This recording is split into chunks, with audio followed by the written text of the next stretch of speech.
अस्सलाम वालेकुम व्यूअर्स, मैं हूं समीना पाशा। उम्मीद है आप लोग खैरियत से होंगे। व्यूअर्स, आज तो सुबह से इतनी ज़्यादा खबरें और अपडेट्स का सिलसिला है कि मैं सोच रही थी कि सब कुछ एक वीलॉग में समाना तो बड़ा मुश्किल हो जाएगा।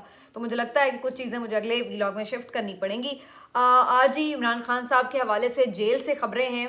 आज तैश में क्यों आए, गुस्सा किस बात पर हो गए, किससे उलझ गए, इसके ऊपर बात करेंगे। आपको खबर देंगे कि सुप्रीम कोर्ट से एक और पाबंदी का परवाना जो है वो जारी कर दिया गया है।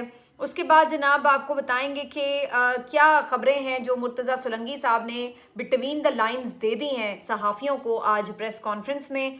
उसके बाद जनाब जिक्र करेंगे कि कौन इंतखाबात में इन हो रहा है और कौन हो रहा है आउट। डॉक्टर यास्मीन राशिद साहिबा के लिए एक खुशखबरी है और वो खुशखबरी आपके साथ शेयर करेंगे। फिर जनाब कुछ बात करेंगे कि क्या हमारे जो मुल्क में हालात हैं उसके ऊपर मुख्तलिफ जो रहनुमा हैं। एक तरफ वो अवाम जो बेचारी इस वक्त एक बहुत ही मुश्किल सूरत हाल से दो चार है, और वहाँ पर हमारे जो रहनुमा हैं वो किस तरह बेहिस्से हैं और क्या उनकी अयाशियाँ हैं, उसके ऊपर थोड़ी बात करते हैं। आपसे रिक्वेस्ट है कि चैनल को सब्सक्राइब कर लें अगर अभी तक सब्सक्राइब नहीं किया। और एक चीज़ मैं और इसमें शामिल कर दूं कि जो कामरान खान साहब ने एक बड़ा ज़बरदस्त पोल कंडक्ट किया, उसकी भी कुछ जो रिजल्ट्स हैं आपके साथ शेयर करेंगे। बहुत कुछ है जी। सबसे पहले इमरान खान साहब की अपडेट्स आपको दे देते हैं। इमरान खान साहब आज जेल में मीडिया के नुमाइंदों से गुफ्तगू कर रहे थे और वहाँ पर वो उनसे इलेक्शन से मुतालिक ज़ाहिर है बातचीत करना चाह रहे थे, लेकिन इस दौरान जो सुप्रिटेंडेंट जेल हैं उन्होंने इमरान खान साहब को रोका और उसके ऊपर मना किया कि आप मीडिया से बात ना करें। तो इसके ऊपर फिर इमरान खान साहब की उनके साथ तल्ख कलामी हुई। वहाँ पर जेल खाना जात के आईजी भी मौजूद थे और उन्होंने भी इमरान खान साहब को मना जब किया तो इस पर इमरान खान साहब ने उन्हें कहा कि उनका हक है कि वो मीडिया से बात कर सकते हैं और वो इस तरह उन्हें रोक नहीं सकते। तो यहाँ पर फिर थोड़ी सी तल्ख कलामी बढ़ी और उसके बाद फिर जो ये दोनों अफसरान थे इन्होंने वहाँ से मीडिया को चले जाने के लिए कहा और कहा कि अदालत से मीडिया को निकाल दिया जाए।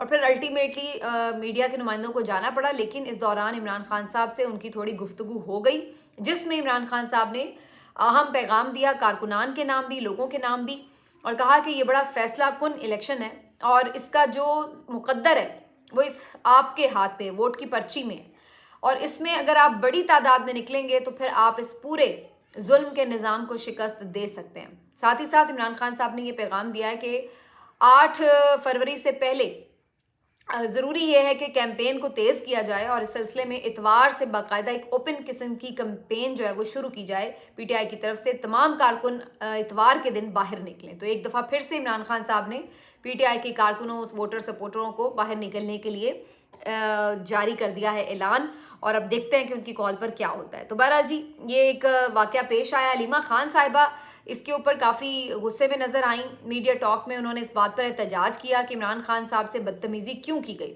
उन्होंने कहा कि ये जो अफसरान थे बेसिकली इमरान खान साहब से बदतमीजी इन्होंने की है और बदतमीजी के लहजे में बात की है जो कि बिल्कुल काबिल कबूल नहीं है। और बड़ा एक चीज़ उन्होंने बड़ी राइटली पॉइंट आउट की कि अभी तक हमने ऐसी कोई शिकायत नहीं सुनी है किसी हवाले से भी कि इमरान खान साहब इतने महीनों से जेल में हैं लेकिन वो किसी से बदतमीज़ी करते हों या लोअर स्टाफ से किसी पर गुस्सा करते हों। तो ये बड़ा अनफॉर्चुनेट है कि कोई आपके साथ इतने अच्छे से बिहेव कर रहा है और आप उसके साथ बदतमीज़ी से पेश आ रहे हैं। हालांकि यही जो हमारी पंजाब पुलिस है स्पेशली और बाकी भी सूबों में ये सब चीज़ हम देखते हैं कि वीआईपी प्रोटोकॉल में ये लोग कैसे झाड़ खा रहे होते हैं, कैसे हाथ बांध के खड़े होते हैं। और यकीन मानिए पंजाब पुलिस तो बिल्कुल ही शरीफों की नौकर बनी हुई है इस वक्त।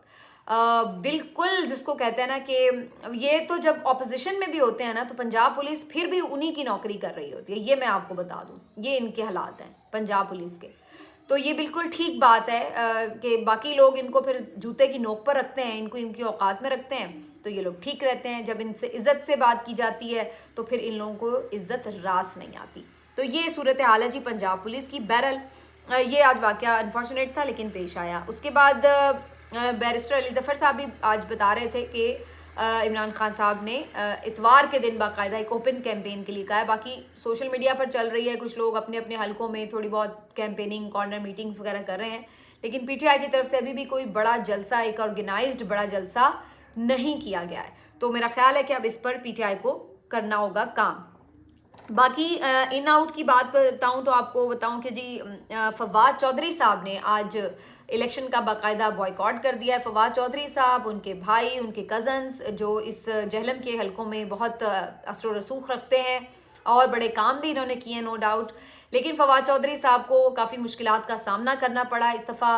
और अल्टीमेटली आज उन्होंने एक ख़त जारी किया है और ये ख़त जारी किया उन्होंने इलेक्शन कमीशन के नाम, और उसके बाद उन्होंने इस ख़त के इख्तिताम पर यह ऐलान भी किया कि वो और उनकी फैमिली इलेक्शन के बॉयकॉट का ऐलान करती हैं। उन्होंने इस ख़त में तहरीर किया है कि किस तरीके से उनको इलेक्शन लड़ने से रोका जा रहा है, उनके लिए रुकावटें खड़ी की जा रही हैं। पहले कागजात जमा नहीं होने दिए गए, फिर इल्ज़ाम लगा दिया गया कोई ज़मीनों का, वो वाला मसला उन्होंने हल किया, जाके बताया कि कोई ज़मीनें वगैरह ऐसी नहीं है जो डिक्लेयर ना हो।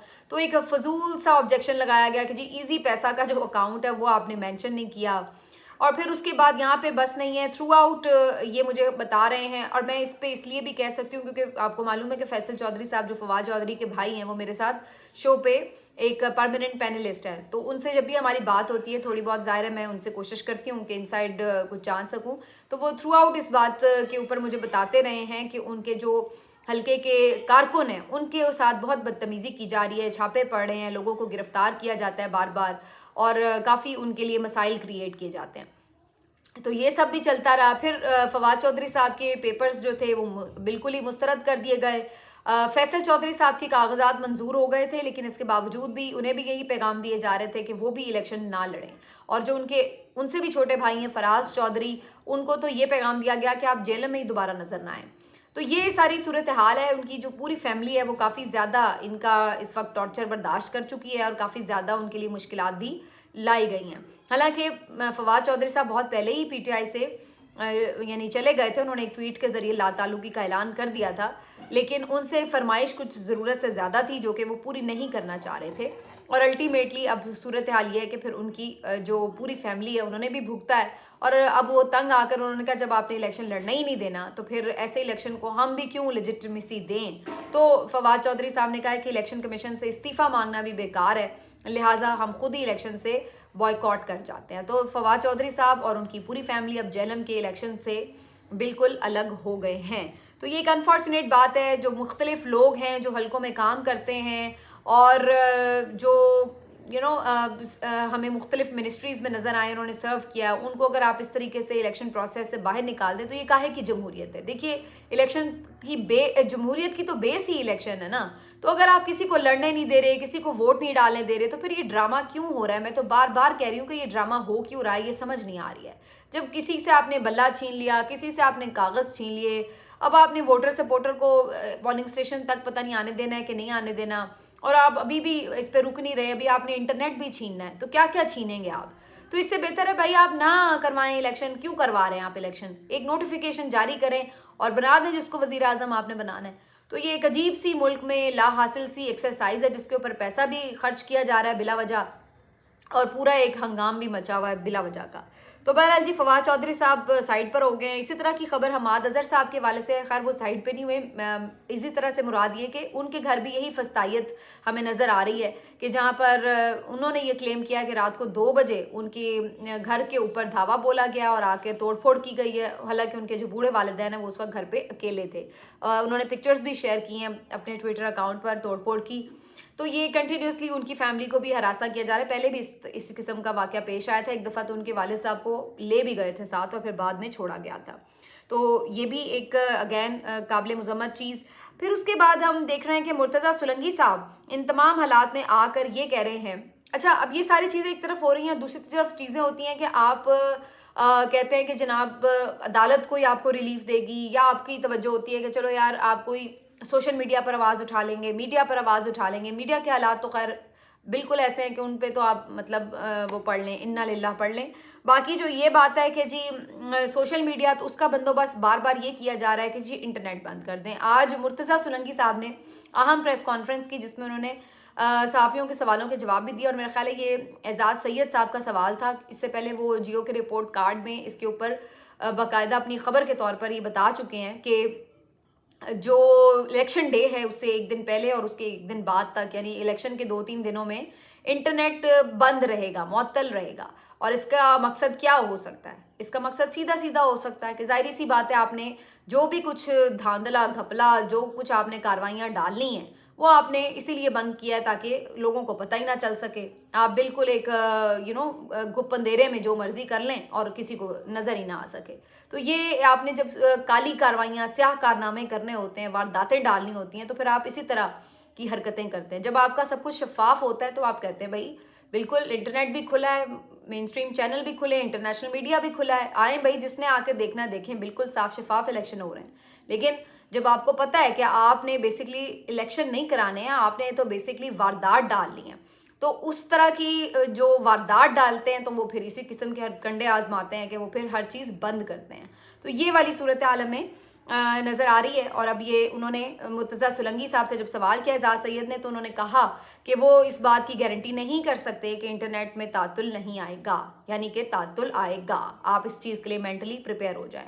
तो जहाँ पर आप इलेक्शन में बाकी चीज़ों पर ये कोशिश कर रहे हैं, सोच रहे हैं कि जी वोट पे पैरा कैसे देना है, जाना कैसे है, मैनेज कैसे करना है, तो वहाँ पर ये भी सोच के रखें कि इंटरनेट को कैसे मैनेज करना है।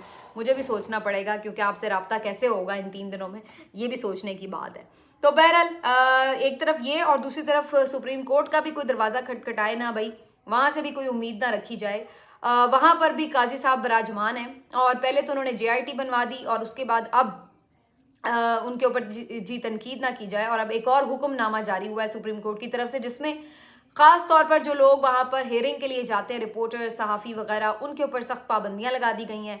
और ये कहा गया है कि जी एक तो आप फ़ोन लेके अंदर कोर्ट में नहीं जा सकते, कोई वहाँ पे वीलॉग्स रिकॉर्ड नहीं हो सकते, किसी का इंटरव्यू आप नहीं रिकॉर्ड कर सकते, जैसे अक्सर सहाफ़ी वगैरह कर लेते हैं, कोई आया हुआ है पेशी पे, उससे पूछ ली कोई 2-4 बातें, तो ये सब नहीं चलेगा। बाकी अगर आप एंटर भी इवन होना चाहते हैं तो आपके पास ऑफिस का एक कार्ड होना चाहिए। ये नहीं कि अगर आप कोई डिजिटल मीडिया के लोग हैं या सोशल मीडिया यूट्यूबर हैं तो आप जो है आके कार्रवाई देख सकें, तो ये आपके लिए फैसिलिटी नहीं है। तो सीधा सीधा यानी डिजिटल मीडिया के ऊपर तो आपने वैसे ही पाबंदी लगा दी, वो तो बेचारा कोई सहाफ़ी एंटर ही नहीं हो सकता। सिर्फ वो जो ऑफिस कार्ड रखते हैं चैनल्स के, और वो भी सिलेक्टिव से लोग होंगे, वरना जिसको नहीं लाना होगा उसको ज़ाहिर है फिर कोई और रुकावट डाल देंगे, और ये और वो भी फिर विदाउट फ़ोन। तो इस तरह का एक ये तो वैसे अल्लाह माफ़ करे, जो ये नौ आबादियाती निज़ाम थे ना, वो उस वक्त भी इससे बेहतर सूरत हाल थी। इस तरह तो मेरा ख्याल है वो अंग्रेज़ भी नहीं करते होंगे जिस तरीके से ये लोग इस मुल्क में इन्होंने तमाशा लगाया हुआ है। और फिर आप देखिए तमाशे लग रहे हैं उन इदारों की तरफ से जो आज़ादी इजहार राय पर 2 दिन पहले आपको भाषण दे के जा रहे थे घंटे घंटे के कि जी ये बड़ी कीमती चीज़ है। अंदाज़ा लगाएं आप, है कि नहीं लतीफ़ा पाकिस्तान एक, मतलब कमाल ही है, मतलब शर्म ही नहीं है, मतलब इस तरह के हम लोग हैं। तो बहरहाल जी इस पे बहुत सारे लोग वैसे ये भी कह रहे हैं कि सदरी तूर साहब जो कि आजकल खासे ये चीफ जस्टिस काजी फायज ईसा साहब पे तनकीद करते हुए नजर आते हैं, उनको भी रोका गया एक तरह से, क्योंकि वो भी ज़ाहिर है किसी चैनल से वाबस्ता नहीं है। तो बहरहाल ये तो वही जवाब दे सकते हैं, लेकिन कहानी मुख्तसर यही है कि भाई हर तरफ से रास्ता बंद करके आवाम का आंखें बंद करो, नाक बंद करो, सांस बंद करो, हर तरफ से उसको बंद कर दो। और ये आपको एक जो इन्होंने एक जुल्म करना है, जो इन्होंने एक वारदात डालनी है, वो ये डालनी है इन्होंने, और इसके लिए पूरी पैकिंग करके करनी है, फुल प्रूफ किस्म की पैकिंग, कि कहीं से कोई चीज़ इनकी वारदात लीक ना हो जाए। हालांकि जो कुछ ये कर रहे हैं ये खुद इटसेल्फ एक मुंह बोलता सबूत है कि इन्होंने क्या करना है। उसके बाद जनाब बात कर लेते हैं कि जो मैंने आपसे जिक्र किया शुरू में कि एक अफसोसनाक खबर है, इस्लामाबाद के जो एक्सप्रेस हाईवे है इसके ऊपर एक पेडेस्ट्रियल ब्रिज है, इसके ऊपर आज एक लटकती हुई लाश नज़र आई है। मालूम नहीं है कि ये लाश कैसी थी, बिल्कुल सुबह सवेरे का टाइम लग रहा है जो वीडियो है, और इसमें लाश जो है बड़ा खौफनाक सा वैसे मंजर था, दिल दहला देने वाला, झूल रही थी, धुंध थी, बहुत शदीद डार्क था, और उसमें वो अकेली लाश झूल रही थी, नीचे से गाड़ियाँ गुजर वगैरह रही थी, लेकिन ऊपर बड़ी अजीब सी ये जो थी मंजर था। लेकिन इसकी कोई वजह अभी तक तो नहीं सामने आ सकी, किसकी लाश है और उसने कैसे, किसी ने क्या खुदकुशी किया या उसे किसी ने मारा है, ये तो सामने नहीं आ सका। लेकिन बज़ाहिर मुझे लग नहीं रहा कि ये किसी ने मारा है, क्योंकि आमतौर पे कोई मारता है, टारगेट किलिंग का कोई वाक़या होता है तो वो इस तरह नहीं होता कि कोई आके लाश लटका दे। इस तरह की जो चीज़ है ये आमतौर पर ऐसा लगता है खुदा न खास्ता कोई खुदकुशी का ही वाक़या है, और अब मालूम नहीं है कि इसकी रीज़न्स क्या हैं। लेकिन फिर अगेन ध्यान यही जाता है कि जो मुल्क में एक बेचैनी है, जो मुल्क में एक बेइंसाफ़ी है, उसका कहीं ना कहीं असर तो निकलता है ना। लोगों की किसी को परवाह नहीं है, लोग बेचारे यहाँ पर बुरे हाल हैं, खाने पीने को उनके लिए पूरा नहीं पड़ रहा, गैस के बिल, बिजली के बिल उनसे दिए नहीं जा रहे, बच्चों की फ़ीस वो दे नहीं सकते हैं। तो कोई कितनी देर बर्दाश्त करता है, हर एक की अपनी कैपेसिटी है, कोई बेचारा इस राह पे चला जाता है। खैर अब ये तो तहकीकात से ही पता चलेगा कि एग्जैक्टली ऐसा है या नहीं। लेकिन दूसरी तरफ हमारी अशराफिया है, आप अंदाज़ा लगाएं, मौलाना फजल रहमान साहब का एक क्लिप मैं देख रही थी, जुगनू मोहसिन साहिबा ने उनका इंटरव्यू किया हुआ है और समा टीवी के लिए, और उसमें वो सवाल कर रही हैं कि आप जो है आपकी बड़ी ज़मीनें वगैरह हैं, घर वगैरह, तो उन्होंने कहा नहीं नहीं मेरी तो कोई ज़मीन नहीं। तो उन्होंने कहा आपका ज़रिया माश क्या है? तो आगे से मौलाना फजल रहमान साहब पता क्या फरमाते हैं, मैं ज़रिया माश कोई नहीं है, बस ये गैबी मदद है। अंदाज़ा लगाएं आप, इनके लाओ लश्कर, इनके महल, इनके महफिलें, इनके खाने पीने, इनकी दावतें, इनके जलसे, और अभी पिछले दिनों इनकी साहबजादे की शादी हुई है, इनकी शादियां आप देखें, और फिर आप अंदाज़ा लगाएं कि ये लोग, कोई इनका सोर्स ऑफ इनकम ही नहीं है कि ये कैसे पैसा आ रहा है, कहाँ से आ रहा है, कोई पूछने वाला नहीं है इस मुल्क में। और जब उनसे पूछ ही लो तो वो आगे से बड़े दांत निकालते हुए कहते हैं जी गैबी मदद है। यानी आप लोगों के ऊपर अल्लाह की गैबी मदद है, और वो बेचारा जो अपने बच्चों का पेट नहीं भर सकता, उसको तो ये गैबी मदद नसीब ना हुई कि वो सो के उठे, उसके तकिए के नीचे से कुछ पैसे ही निकल आए कि वो अपने बच्चों का पेट भर ले। वो बेचारे वो लोग हैं जो खुद भी जहर खा लेते हैं, बच्चों को भी जहर खिला लेते हैं। उधर तो अल्लाह ताला की गैबी मदद ना आई उन्हें, और आप जैसे लोगों को आ गई है, जो मुनाफिकत के पहाड़ हैं, जो जालिम हैं, जो हर वक्त सिर्फ मफादात का सौदा करते हैं, मज़हब के लिबादे ओढ़कर अंदर हर वो काम करते हैं जो मज़हब के ख़िलाफ़ है। तो ये बस दिल जो है ना इस तरह की चीज़ों पे ऐसे फटता है ना कि मैं आपको बता नहीं सकती कि मेरी क्या कैफियत होती है। बाज़ू का तो समझ नहीं आता कि क्या बंदा लिखे और क्या इस पे बोले, आप इतना स्पीचलेस महसूस करते हैं। बहरहाल एक अच्छी खबर भी इन तमाम खबरों में सुना दूं मैं आपको कि डॉक्टर यास्मीन राशिद साहिबा जो हैं वो पढ़नानी बन गई हैं माशाल्लाह से। देखिए अब 72-73 साल उनकी एज है, और आप अंदाज़ा लगाएं कैंसर सर्वाइवर हैं बेचारी। उनकी नवासी के घर बेटा हुआ है और वो पढ़नानी बनी है, और वो उन्हें जब ये खबर मिली तो जेल में बड़ी खुश हुई सहाफ़ियों ने, और बाकी जो लोग थे उन्होंने मुबारकबाद दी उन्हें, तो उन्होंने खुशी का इजहार किया कि पढ़नानी बन गई हैं। लेकिन आप अंदाज़ा लगाएं कि ये लोग जो बेचारे जेलों में मौजूद हैं इस वक्त, ये कितनी खुशियाँ, कितने गम इन जेलों की नज़र कर रहे हैं, और अब बहुत से अहम लम्हात में ये अपने प्यारों के दरमियान में नहीं हैं। तो ये एक बड़ा अनफॉर्चुनेट सा सारा मामला है। देखिए ज़मानत तो उनकी बहरहाल बनती ही है, केस का फैसला मेरिट पे होता रहेगा, लेकिन इतना लंबा टाइम ये तो नहीं होता कि किसी को आप बगैर केस सुने 8-8 महीने जेल में डाल दें। कल को अगर वो बेगुनाह साबित हो गई, अदालत ने उन्हें क्लियर कर दिया, तो ये जो 8-10 महीने से वो बेचारी जेल काट रही हैं, वो किस खाते में जाएगा? ये जो तकलीफ़ इन्होंने यहाँ पे बर्दाश्त की है वो किस खाते में जाएगी? तो ये एक इतनी तकलीफ़ दह सूरत हाल है। लेकिन कोई अगैन यहाँ तो ये कोर्ट्स का तो ये हाल है कि ये तो कह रहे हैं कि हमारी तरफ तो देखो भी ना, हम तो एग्जिस्ट ही नहीं करते, ये वाली सूरत हाल है। तो बहरहाल जी आखिर में आपको बता देते हैं कि जनाब कामरान खान साहब ने एक बड़ा ज़बरदस्त किस्म का पोल कंडक्ट किया था। पहले तो ये शुक्र है कि उन्होंने ये सोच लिया है कि जी इलेक्शन हो रहे हैं, तभी उन्होंने ये पोल कंडक्ट किया, और उसमें उन्होंने पूछा कि आप किसको वोट देंगे। 3 ऑप्शंस उन्होंने सामने रखे। एक उन्होंने कहा कि PTI के आज़ाद उम्मीदवार, दूसरा उनका था मुस्लिम लीग नून, तीसरा उनका था जनाब इलेक्शन बॉयकॉट। तो इसमें एक चीज़ जो बड़ी हौसला अफजा है कि बॉयकॉट का बहुत कम ऑप्शन था। तो मुझे ये बात बड़ी अच्छी लगी कि इसका मतलब है कि लोग इस बात के लिए मेंटली प्रिपेयर हैं कि इलेक्शन जैसा भी हो रहा है, लेकिन लोग अपनी राय का इजहार करने के लिए, बाहर निकलने के लिए तैयार हैं। वो इलेक्शन बॉयकॉट को उस तरह से ऑप्शन नहीं रखते। सिर्फ 2% लोग थे जिन्होंने इलेक्शन बॉयकॉट के लिए वोट किया। लेकिन उससे भी ज़्यादा इंटरेस्टिंग बात यह है कि 66% लोगों ने इमरान खान के, PTI के आज़ाद उम्मीदवारों के हक में वोट किया, जबकि 32% ने नून लीग के हक में वोट किया। और मैं आपको इसमें यह भी बता दूं कि अभी भी मुझे खदशा है कि ये कुछ थोड़ी बहुत टेम्परिंग इसमें मे भी हुई हो, क्योंकि मैं कल वो खबर देख रही थी कि ये जो डॉक्टर फरहान विर्क वगैरह टाइप लोग हैं जो ये थोड़े से आके करते होते हैं कि जी कुछ मैनेजमेंट करते होते हैं, तो पहले ये रेशो काफ़ी ज़्यादा जा रहा था, और फिर वो उन्होंने एक ट्वीट भी किया हुआ था कि चलो जी आओ ज़रा इसको सेट करते हैं, और उसके बाद फिर उन्होंने देखा हमने तो वो उसमें थोड़ा सा डिफरेंस कम हुआ। लेकिन बहरहाल डिफरेंस कम हो के भी 66% लोग जो थे वो PTI इमरान खान साहब के हक में थे, जबकि 32% जो लोग थे वो नून लीग के हक में नज़र आए। तो ये फिर अगेन यानी डबल है कम अज़ कम इमरान खान साहब की यहाँ पर जो एक प्रेजेंस है। और ये इसलिए बड़ा इम्पॉर्टेंट सर्वे था कि इसमें जो सैम्पल साइज़ था वो बहुत ज़्यादा था। 3.5 लाख के करीब वोटर्स ने इसमें वोट किया है। अंदाज़ा 3.5 लाख बहुत बड़ा नंबर होता है। तो 3.5 लाख लोगों ने इसमें वोट दिया। 3.5 लाख, ये गैलप वैलप के सर्वे जो आपको बड़े दिखाए जाते हैं, 10-15 हज़ार से ज़्यादा इनका सैम्पल साइज़ नहीं होता। तो आप अंदाज़ा लगाएं, कामरान खान का सैम्पल साइज़ 3.5 लाख था, जिसमें से 66% लोग जो हैं वो इमरान खान के साथ खड़े हुए हैं। और फिर इसमें जो एक चीज़ देखने वाली है वो ये भी कि अभी लोगों को नज़र आ रहा है कि ये आज़ाद उम्मीदवार हैं। अभी लोगों को पता चल रहा है कि इलेक्शन किस माहौल में हो रहा है, उसके बावजूद ये वाली सूरत हाल है। हालांकि बहुत सारे लोग तो वैसे बेचारे डिसअपॉइंट हो जाते हैं कि जाके फ़ायदा क्या इलेक्शन में वोट डालने का। तो ये जो है उस लिहाज से। और फिर कामरान खान साहब ऐसे एक जर्नलिस्ट हैं जिनको मेरा नहीं ख्याल है कि आप ये कहेंगे कि सिर्फ पीटीआई वाले फॉलो करते हैं। उनको पीटीआई, पीएमएलएन, एमक्यूएम, हर सियासी जमात के लोग फॉलो करते हैं। तो इसलिए ये जो सैम्पल साइज़ था, इसमें आप ये नहीं कह सकते कि ये तो बंदा सिर्फ और सिर्फ चूँकि सारे पीटीआई वाले इनको फॉलो करते हैं तो लिहाजा जी ये उस टाइप का एक सर्वे है जहाँ पर सिर्फ उनके लोगों की राय आई है। कामरान खान साहब वो जर्नलिस्ट हैं जिनको बहुत सारे लोग फॉलो करते हैं और हर मकतबा फ़िक्र के लोग फॉलो करते हैं। तो इसलिए जो ये सैम्पल साइज़ है इसमें हर मकतबा फ़िक्र की अक्कासी है।